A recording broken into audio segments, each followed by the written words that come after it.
I wanted to do today is dive in a little more into one of the topics that we were talking about in the interview. And this is really what it looks like to be your own boss, to be that entrepreneur, that creative that's working for yourself. I think this is something we talk about in the interview. I think so often a lot of us come from the 9-to-5 world or from a very structured world, and we become our own boss, and suddenly we don't have that structure, we don't have that support system, we don't have that instant feedback from anyone. We're working for ourselves. And working for yourself and being an entrepreneur is amazing. I love it. It's so great. But I think working from home and working for yourself also comes with some things that we're not always ready for, we don't expect. And I find most of us as our own boss can fall into one of two camps. So one of them is that hard driving taskmaster, that push, push, push, go, go, go, keep doing work, stay at your desk, never leave the house type of a boss. The other one can be that happy-go-lucky, go-with-the-flow procrastinator, where suddenly the day is over and you're not quite sure where the day has gone and you haven't really gotten much of anything done. So I think we can usually fall into one of those two camps, but what often happens is we'll overcompensate and try to fix one of them by jumping into the other one. So you'll be that taskmaster and then try to jump into the happy-go-lucky space and just completely do a full pendulum swing into the other one. So I wanted to talk a little bit both about how those show up and then share a tip with you on how to switch out of both of those. So we'll start with the hard driving taskmaster. Now I will share a little behind the scenes into my world. When I started my business, I wasn't the greatest boss to myself. I wasn't so nice. I definitely fell into that hard driving taskmaster camp. And my boyfriend would come home some days. He would leave for his 9-to-5 job and he would come home and find me at my desk, and I would not have left. I'd still be sitting in my sweatpants. Nothing wrong with working in your sweatpants, but I'd be sitting in the same sweatpants that I've been wearing the day before. I would barely have taken a break, maybe gotten up to get a coffee, and I wouldn't have even left the apartment. And he would come in and he'd be like, "Babe, have you left the house today?" And I wouldn't have. We'd have dinner and then I'd go right back to working.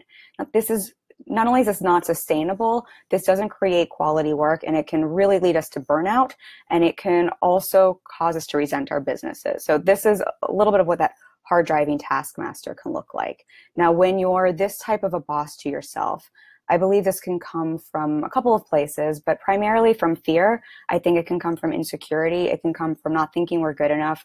It can come from not trusting ourselves, from not having enough self-worth. We will push, push, push because we're afraid if we don't, we're not good enough. We're afraid that everything's going to fall apart if we don't. The irony, of course, is that when we do this, we're not producing quality work. And as the saying goes, you can't serve from an empty cup. So it's a funny irony there, but that's what that hard driving taskmaster looks like. Now, on the complete opposite, we have that happy-go-lucky, go-with-the-flow procrastinator.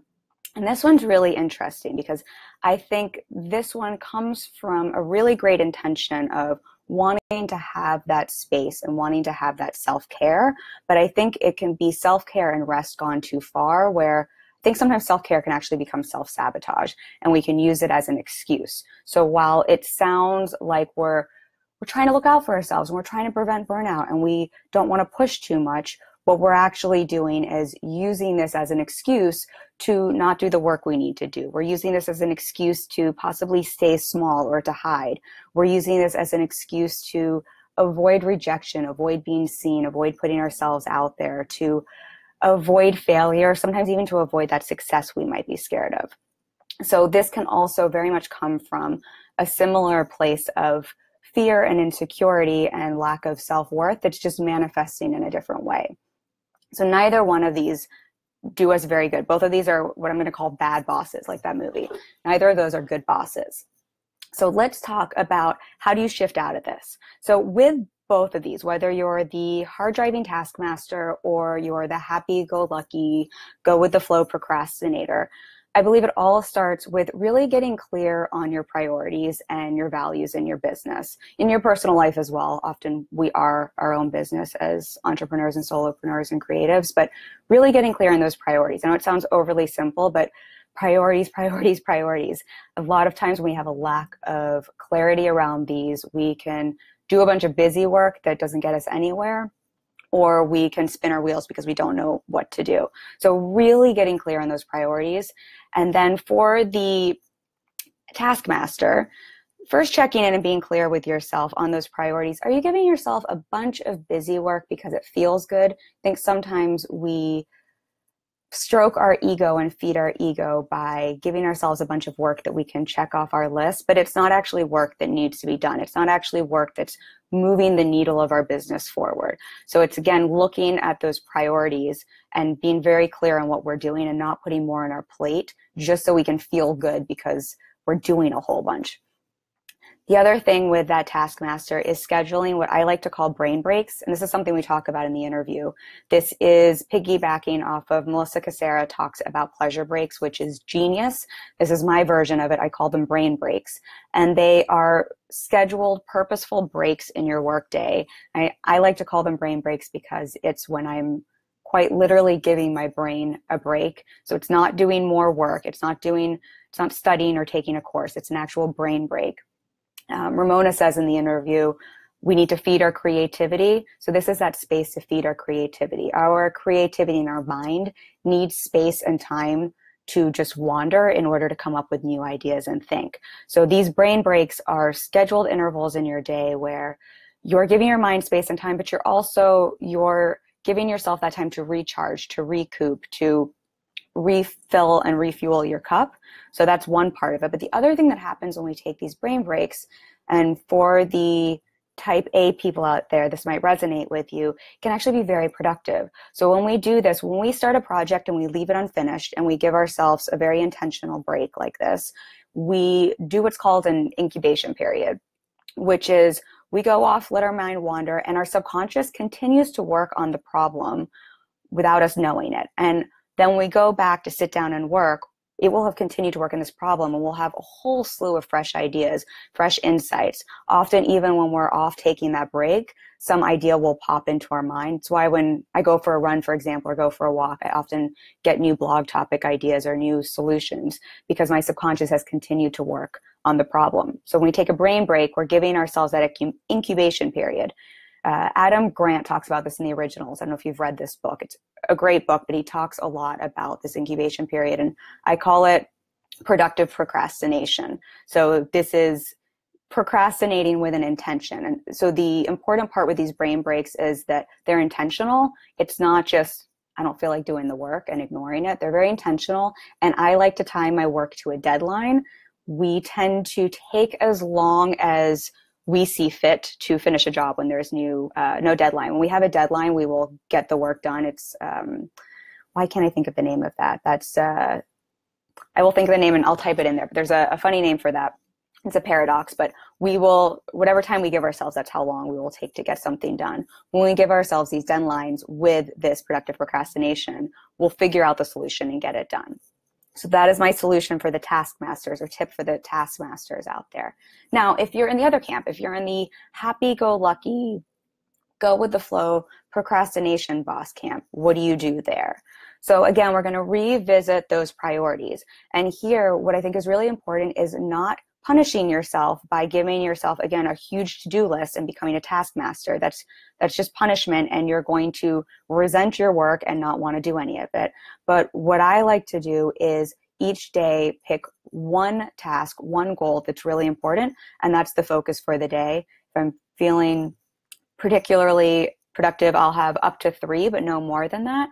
And I like to couple this with a version of the Pomodoro Technique that I use, which is scheduling my time 20 to 45-minute intervals where I will turn off all distractions. So that means your cell phone, that means your email, that means your children, that means your Facebook notifications, and working solid in that block of time, sitting down to do the work.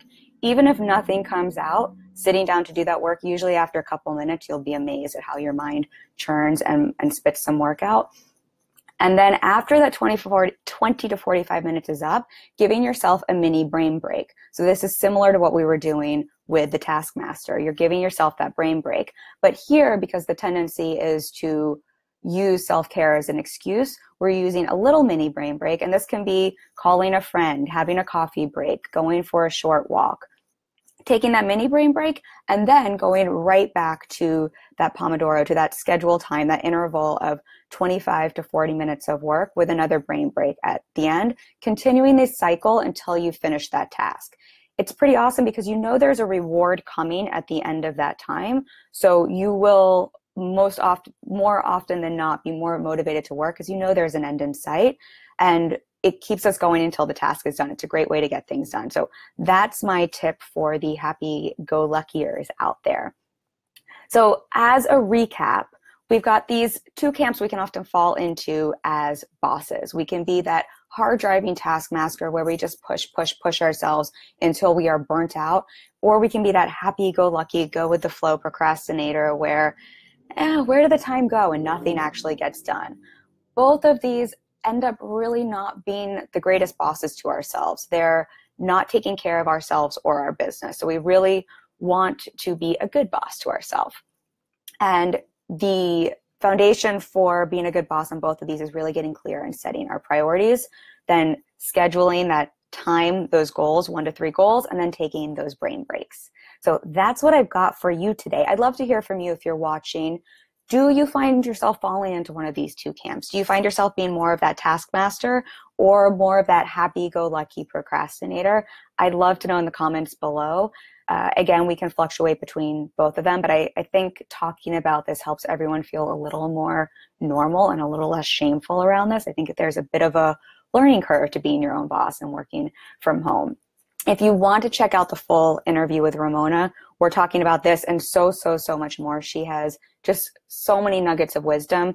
Again, there's a link for you. Hop over to my website, check that out. You can check out her site and her work. And then I will be back next week with another topic for you. In the meantime, have a lovely long weekend, and I'm wishing you your version of success. Bye.